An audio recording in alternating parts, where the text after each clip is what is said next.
I'm Charles Menkhaus, CEO of C.M.E. Services in Cincinnati, Ohio, serving the Cincinnati metropolitan area for 15 years in the sewer and water repair business.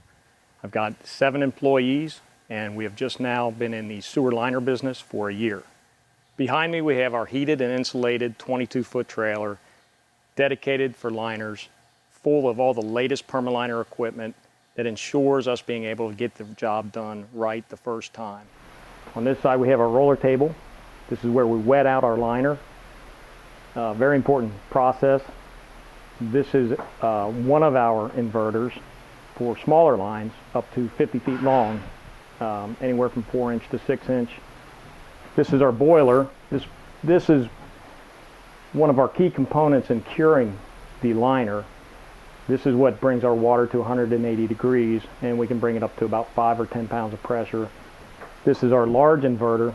We can do up to 150 feet in this, and in some situations we can do even farther.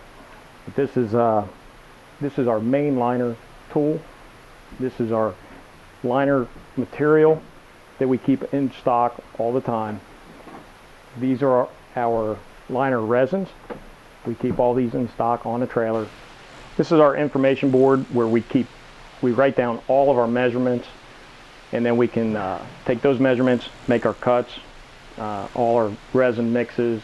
All that information is taken using our ViewTech camera. This gives us our distance, our size of pipe, the amount of liner resin we're going to need, and so forth.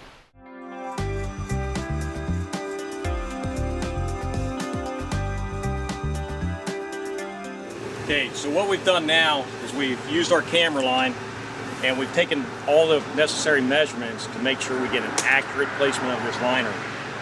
There's a counter on most cameras, but we don't go by the counter. We want to be exact. So when we put our camera in, we know from the camera head exactly where we want to stop, and we mark it with a piece of duct tape at the beginning of the sewer or where we want that liner to start.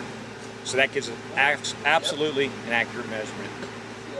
Then what we've done is we've laid out our calibration tube, our liner, and our pull strap. Going from the measurements on this camera, we've transferred those onto the liner, adding on all the necessary extension of liner that we need until we're ready to cut it for a final fit. At this point, we're going to take the liner, take it into the trailer, and we're going to do what we call our wet out. We're going to mix our epoxy resins to the proper amount, then we're going to embed that into the liner material in our trailer on the wet out table.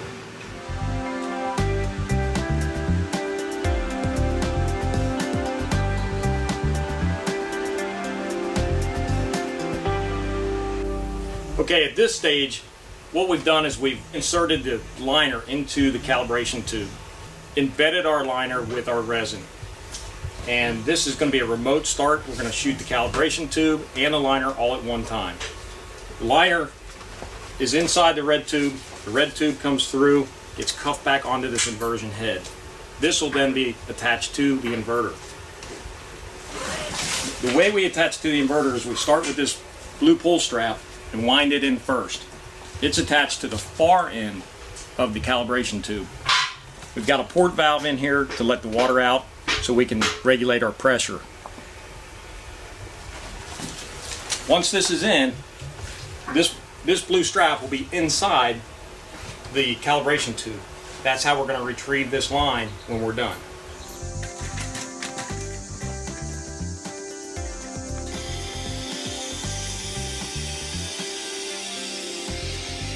At this point, we've installed the liner into the hose pipe, the old sewer line.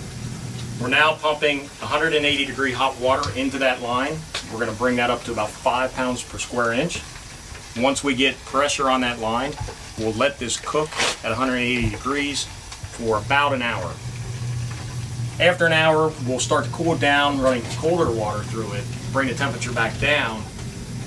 When that's done, we'll do that for about half an hour. When that's finished, then we'll pump air pressure, blowing all the water out of line at the far end. At that point, the line's ready to pull back out.